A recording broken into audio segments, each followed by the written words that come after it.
I really appreciate everyone turning out this morning. I know on this day, this early in the morning, it's tough to get in here. So thanks so much for your interest in coming today. We want to try to make this an interactive session. So as we go through any of the material, please feel free to ask questions.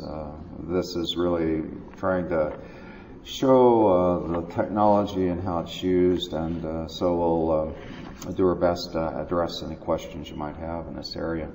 Today, there are three speakers. Kurtis and I have played more of a supporting role in terms of working with UT, in terms of this dividing wall column, in terms of helping out in that work. So most of this presentation will be done by Melissa. She is with UT. Melissa is currently a PhD student in chemical engineering at the University of Texas under Professor Elridge and Balday. Melissa graduated from University of Massachusetts at Amherst in 2014 and is a second-year graduate student. Her research will focus on the dynamic simulation and control of pilot plant distillation column at the Process Science and Technology Center. So you'll get to see that. It's a pretty impressive facility that they have for working in research on distillation. I wanted to give just a really brief introduction in terms of wireless control, and Kurtis also will be talking a little bit about sort of the step 2 of some work that we're going to be doing there in terms of using wireless valves. But most of the presentation will be by Melissa, showing results achieved on the distillation column. So you'll actually see wireless control and how it's being used and performance on the column. Those of you who have looked around at the different sessions have seen there's quite a bit of activity in terms of talking about wireless forward control. So there have been a number of sessions here, so I won't go more into that other than to say that the PIDPlus is technology behind a lot of what you'll see today in terms of this wireless control. To get into wireless measurements where you're only maybe having an update every 8 seconds because you want to conserve battery power, then it really becomes necessary on faster processes like those we're addressing here of liquid flow. Some of the temperatures are fairly fast, so you really need to use that technology when you're addressing it with wireless. PIDPlus basically is just a modification of the PID algorithm where your reset and derivative contribution are only updated when you get a new measurement. And so there's a special way that is modified to give you good performance. Really, it's comparable to what you get with PID, even though you're only updating, say, every 8 seconds in terms of the measurement. So with that, I'll turn it over to Kurtis to talk a little bit about the step 2 that we'll be doing here pretty soon at the facility, and then we'll turn it over to Melissa. Thanks, Terry. So Terry talked about PIDPlus, which really helps with the transmitter side into the control system, and what Terry talked about was the 8-second update rate and needing to have long battery life. I'm working on the other side of it, which is the valve side, is how do you take the controls from the control system to the valve and synchronize them. Because there is a little bit of latency and jitter, if you're in the IT speak, about getting that signal down, and what you want is you want to know exactly when that valve is going to move from a controls perspective to maintain control. Right now, with the state of the technology, if you look at wireless compared to the others, conventional's been around forever and it's being used for all different applications, whether it's safety, modulating, or on-off. Field bus has been out there longer than wireless, and it's acceptable in most cases with on-off and throttling, and it's gaining ground on the safety side because there's SIS rated or SIL rated foundation field bus devices out there, but it's gaining ground, and what we're trying to do on the wireless side is catch up to that. It's able to be used in most cases with on-off control now. It's been out for several years, And what we're trying to do is get to that modulating control. That's the target that we're working on right now that Terry talks about. How do we improve that in such a way to make that practical or reliable in most cases? That's kind of really the target that we're working on, and that's where Melissa and the University of Texas comes in and helps us do the comparisons between wired and wireless and what we need to do to make the controls as reliable, if not more reliable, than the wired side. Melissa, you're up next. Thank you, Kurtis. Good morning, everyone. And so most of my graduate work at UT Austin takes place at the James Fair pilot plant, where we have this beautiful dividing wall column. It's 6 inches in diameter and about 35 feet tall. To give you an idea of dimensions. So we've been very fortunate to work with Emerson, and they've really been wonderful to us in helping us have some top-of-the-line instrumentation, including wireless temperature and flow transmitters, as well as prototype wireless throttling valves. So in the future, we'll be looking at controlling some important key flow streams with wireless technology, but today I'm going to talk about our work with wireless transmitters. So here's just a screenshot of our Delta V operate screen. And so you see we actually have the ability to switch between wired and wireless, and we can do this from our Delta V screen. And so I just want to take a minute to explain kind of the process side of what's going on in our unit if you aren't familiar with dividing wall columns specifically, or if you're just not familiar with our setup. And so dividing wall columns, it's a way of doing a tertiary separation in one column, and so you save on capital costs and energy savings. And so we have our feed that enters here, and you can kind of think of it as 3 separate columns in one. So right here where the feed enters, you can think of having your AC split with your B component going both above and below your wall. And then here you have kind of your AB split, and then your BC split is down here. And so you have a normal rectifying and stripping sections, but above the wall we have a total trap out tray that collects all of our product. And then we have 2 flow controllers that we're able to reflux that liquid back on either side of the wall, and we're able to get pretty tight control with that. And then down here for the side product, we do the same thing. We have the trap out tray to draw off our side product. A portion of this leaves as our product, and a portion of it returns to the column as a reflux. And so this is just a closer look at our rectifying section. And so I mentioned earlier that we have wireless temperature transmitters, and this has really been great for us because our column has 24 RTDs on it. And so as a pilot plant, we're working on creating a model to predict our temperatures for different run cases. But we switch between run cases fairly quickly, and so we were able to change our temperature locations for different run cases. And it's been really nice having a lot of temperatures along our column, and we can only do that really with wireless. So moving further down the column, this is our top of the wall split. So once again, you can see we have our wireless temperature transmitters that we use for temperature control. We also have wireless flow controllers. Those are wireless flow transmitters, and future work, we're going to work with wireless flow controllers. And so you have those controlling the refluxes to kind of the feed side and the side product side of the wall. Since we also take all of that liquid off of our column, and it's a 6-inch column, and we have 1/2-inch tubing, we do lose a considerable amount of heat, and so we have just a heater to bring our process fluid back up to temperature before it re-enters our column, and that is wireless as well. And so here you can see we were using wireless measurement for our feed side reflux, and so this is actually acting as a secondary loop to our ratio controller. And so you can see that we can see our PV does a pretty good job of following set point, and there's no real communication issues with tracking our PV. This is the other side of the wall, our side reflux, and you can see same thing. This is actually serving as a secondary loop to our level control for that top of the wall tank. So that's why our set point is moving around. And this is just a screen capture of that heater I was talking about. So here we have a constant set point, and our PV does a pretty good job of following that. So moving further down the column, this is a side product. It's set up in a fairly similar way as the dividing wall tank.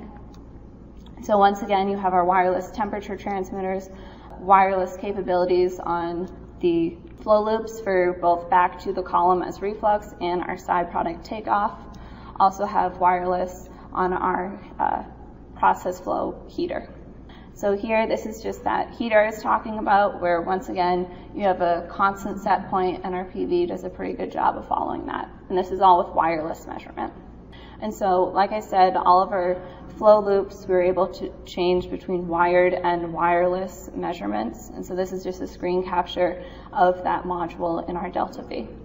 So now we'll look, we did some tests of comparing both the wired and wireless measurements. So on the left, you can see that this is our wired measurement, while here this is our wireless measurement.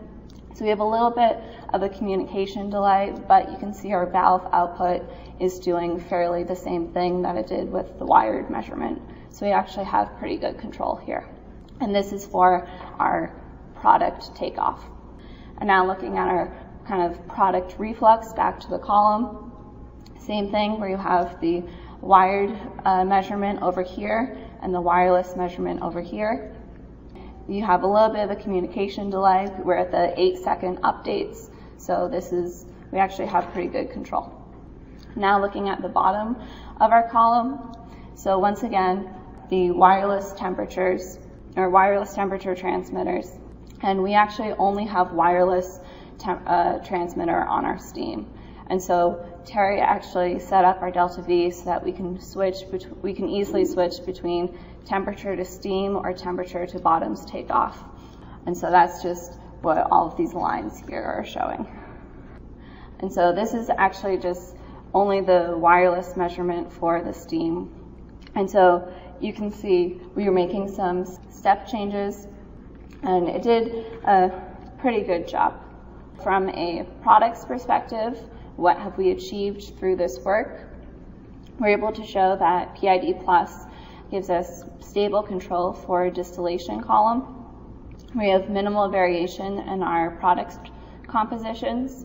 We have also really capitalized on the flexibility that wireless gives us, specifically our 24 temperature transmitters that we have along the column.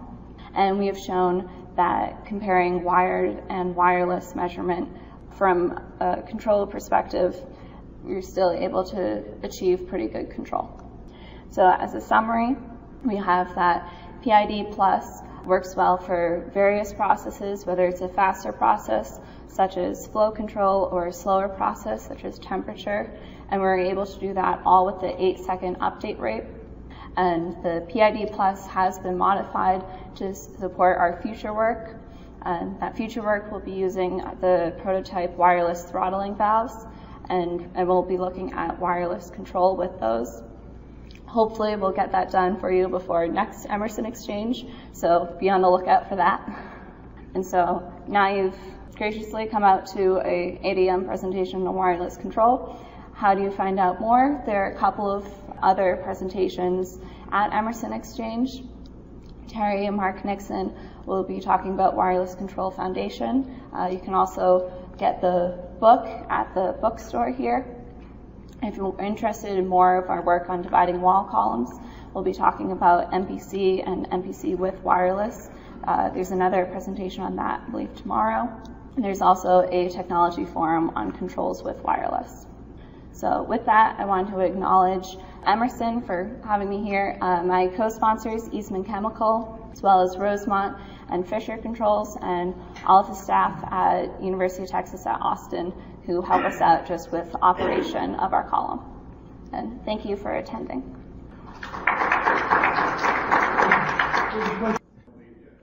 Was there a specific reason why you chose the 8-second updates, or is that unique to PIDPlus, or is that just because it's a distillation column and that's usually the normal latency for level and temperature control?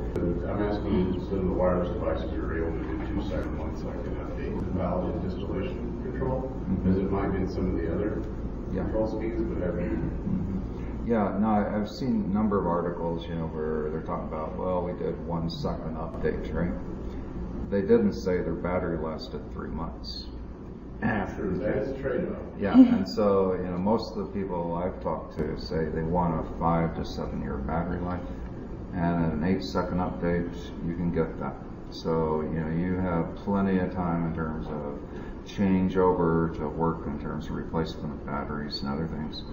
So we thought 8 seconds is probably the thing we need to be advocating. And what was shown is like on liquid flow, steam flow, liquid flow, 8 seconds is quite acceptable in terms of what you're doing there. I was thinking more from your process flow diagram, the temperatures, probably 8 seconds would be adequate. However, there might be some faster responses that you might push up higher, perhaps 2 seconds on the flow. Yeah, I think you need to really look at that with a new light in terms of what's going on. If you have a lot of process disturbances that it's important to respond faster than 8 seconds, then you need a faster update rate. But so many of your applications, I think you actually look at them, you say, do I need to respond to that disturbance within 8 seconds? In most cases, it's hard to justify that you really have to respond. And the important thing is that when you do respond, that it's comparable to exactly what you've gotten with wire, and that's what you get with PIDPlus. Good questions, because I think this whole area needs to be rethought. That's what we're telling people. And the way we've approached control before of mimicking analog control, that only goes so far. When you hit the reality of battery power and other things, you really need to flip and look at what technology helps you do that. We're starting to get more granular in our recommendations to where if it's a faster responding loop, that might justify a wired transmitter with a thumb adapter. But we don't have to be conscious of battery life. So we can do this 8 second updates with a thumb adapter. It's scavenging power off the loop anyway. That's true. Right. And then the slower responding ones will stay with the battery power instrument and stay confident with battery. Right. So we're getting a little bit more fine-tuned as we go. Sure. Yeah, and that's an option where you have power. And I think the instruments are going to continue to get smarter, and the communication methods are going to be smarter as well. They're just going to start doing some of the report by exception at the transmitters, which will, if nothing has changed, they don't need to send an update, which saves on battery, which extends the life, and it's going to keep progressing and getting better as there's more intelligence built. Now, introducing latency into the action on the valve, I think that would certainly have to deteriorate control. So what are you thinking? You're going to have a faster update rate for the outputs, or? No. Like a liquid flow, like the ones that we had here, they're secondary to Cascade.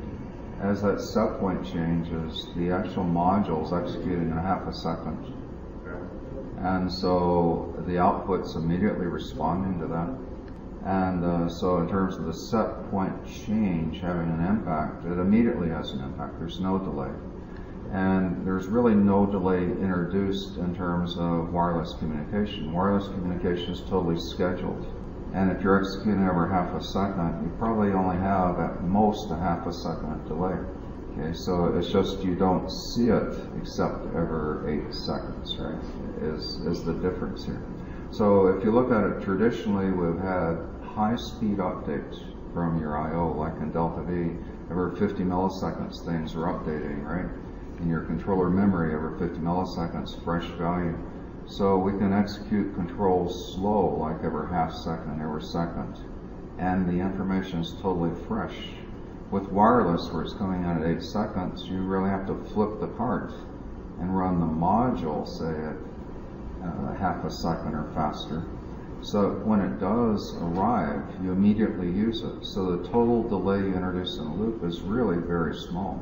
So it's really a different approach, in terms of how to address it. And a lot of the old arguments about we have to sample at this rate really start to fall apart when you start looking at this. One thing to keep in mind is when you talk about update rate, That's information really from the transmitter to the control system. That has nothing to do with the speed of response from the control system to the valve. The update rate has no impact to that. What happens is the PID, as soon as it runs, it sends an output, sends it through the gateway. The gateway sends it into the network.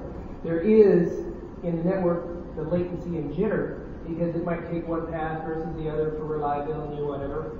And so there is that. And so when we talk about this time to apply, is how do we address that latency so that the control system knows exactly when the valve is going to move. And so that's really, you just have to keep in mind that an 8-second update rate doesn't mean 8 seconds coming in and then 8 seconds going out. I didn't realize that. I thought there was 8-second update, everything steady stated until the 8-second update happened. And then the valve started. Right. So you've got to separate the process variables coming in and the valve commands going out. Yeah. Introducing output faster than 8 seconds. What's that? You can run the output faster than 8 seconds. The PID of the control system will output it at faster. You know, it's going to take the latency and jitter in the network to get there. So you're probably running maybe close to about that on the output side on average. But there'll be changes in the network coming that will change that as well. Yeah. That's the work that we're doing with all of this wireless and control is what do we need to do to make the loop as reliable, if not more reliable, in a wireless world versus a wired world. Yeah, one of the things we all know is, introducing delay and control is really deadly, right? But when your gateway gets a new measurement, a new transmitter is added, a new schedule is created, and that schedule is strictly adhered to. So, when a device wakes up, it has an allocated 10 milliseconds at that point in time to communicate right on up. And so this is totally scheduled in terms of the information getting to your gateway. Now then, the thing you need to do, though, in control is immediately act upon that. And that's why the module is executing as fast as you can. So as soon as the new measurement comes in, you're acting upon it. So there's very little delay from measurement to execution of control to going down. It's just that it only happens at points in time. And then the valve itself, it's not scheduled going downstream, and that's why we're working on a new HART command called time to apply. So when you say, I want the valve to move to 50%, you can say, I'd like it to move there in 5 seconds from now. So if it takes 1 second to get down, takes 2 seconds to get down, doesn't really matter. We know that in 5 seconds the valve really changes, and therefore we can exactly compensate for that in the control. We know when it changed. And so there's some things that are going on here that are fairly new to us, right, in terms of the way this is being approached. But if you look at Wireless Control Foundation, we did extensive testing in Marshalltown on liquid flow using the wireless valve, wireless transmitter, and all the test results are in there. And if you look at those, compare them to what you'd expect for a wired, which we also did in a flow lab, you have a hard time telling the difference between the two, other than a little bit of delay, just because when you ask for something, that you may not see it for a bit of time because of the communication being on an 8-second period. Yes. With the wireless approach, do you have to make a different setting of the PUC tuning set to the loop to smooth out versus when you have a wired? No, that's a really nice thing about PIDPlus. You tune it only based on your process dynamics. So, if you're used to lambda tuning, you know that you set your reset equal to the process response time, right? The time constant plus dead time. And then you adjust your gain to get the response you want. You tune this exactly the same way. You don't care whether it's 8 seconds or 16 seconds. And what we did in the flow lab at Marshalltown was we had the ability to flip between wireless measurement of PID to PIDPlus with wireless. And there we tuned it using just the delta V tuner for the liquid flow with wired measurements. We never changed the tuning, and we went to 8-second update on wireless, and we actually then extended it to 16 seconds to just prove that the tuning is totally independent of your update rate. Now, if you try to do that with the regular PID, you fall flat on your face, right? You'd be futzing forever trying to adjust to compensate for communication, and if you lost a communication or two, your reset would really skew things. You'd be fighting that forever. With PIDPlus, you get away from all those problems. I'm still going to kind of figure out how you do tuning. If you didn't have a wired measurement to get the real process dynamics, just using wireless, you could have a dead time, dead time is whatever that is, and almost zero time cost. Yeah. Right? No, you base it upon your process, gain, and dynamics, not communication, right? So if you only have wire measurements, you don't know what the process is. Right, yeah. So if you have a liquid flow loop, like most of us that have dealt with liquid flow loops, you know that it's probably 1 to 3 second response time, right? Okay, so that's what you put in. And that's what you put in. The other way you can do it, though, is you can actually speed it up to, say, once a second reporting just while you're tuning, and then back off to 8 seconds, and you don't touch the tuning. You just leave it there. Yeah. Good question, though. Really good question. That was going to be my comment, that we should just deal with the loop. You can, yeah. It means that your gateway's got to reestablish the schedule and everything, so it's not an instantaneous kind of thing, right? So, but you can change that, and for commissioning, that would be a good idea, to do that. Okay, any other questions? A lot of good questions here. So, yes. So I guess being in the younger age of this industry, my general question is, what's the risk? Yeah, like anything on this new technology, I think you need to first get experience with it. And a lot of people have installed wireless, in terms of setting up a gateway and devices. Gotten experience where they're monitoring critical parameters, not doing control initially. And what people have found, though, is it's very reliable. And so they're now trying to say, okay, how do I now use this measurement and control rather than the operator having to look at it and do something? And so that's why the focus right now on trying to explain how you can use that wireless measurement safely and control. The thing that in this technology forum that we talk about, though, there's a guideline section that we talk about in applying it to keep you safe in terms of doing this. But one of the things you want to seriously think about is what happens if I were to lose communication for some reason.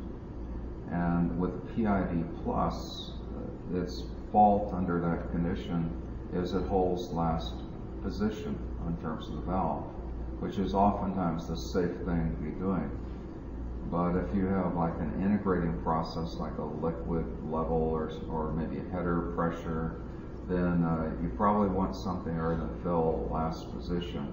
And so you can add logic to your module that says go to this position if I lose communication. So that's one thing that you really need to think about. On slower applications, you can use regular PID. You don't have to have PIDPlus. So if it's process response time is slower than about 30 seconds, you can go right ahead with PID, and it looks pretty good in terms of control. But if you do that, it's absolutely necessary to put in logic to say if I lose communication, go to a certain position. Either hold last position or go to a fixed position. If you don't with PID, it will just wind up to 100% open or 100% closed, cause a major problem in your plant. So it's really critical to think about what happens. And it's not that you're expecting to have a lot of communication faults, but you always need to anticipate if that were to happen, what to do. And there's a design guide out there or white paper out there for engineering in the wireless networks, and it steps you through all the best practices. If you look at the wiring, you might have, a single I/O point for a valve, single piece of wire. In the wireless area, you don't have that. You can have redundant gateways or redundant Y-ox and delta V, that if something happens with the first gateway or something else, it happens to maybe the power going to that gateway, you have a completely separate gateway going to a separate communication channel into the control system, and in that regard, it's probably more reliable than wire because you've eliminated a couple of single points of failure that don't exist in the wire. So, any other questions? Has there been a comparison done between the advantages or disadvantages of wireless versus PIDPlus? There have been some study there.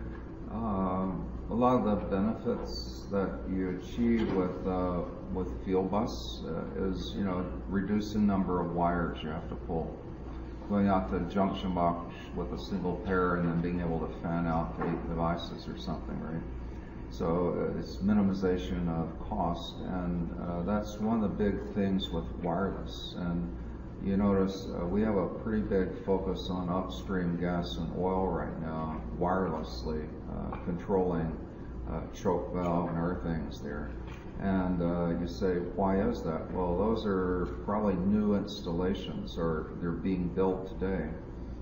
And in new construction especially, then the benefit of that versus foundation field bus, having no wires is better than having a few wires, right? So you save there. In terms of control performance, very comparable. With field bus, you can get down to really very fast processes where you need to respond, say, to a disturbance immediately.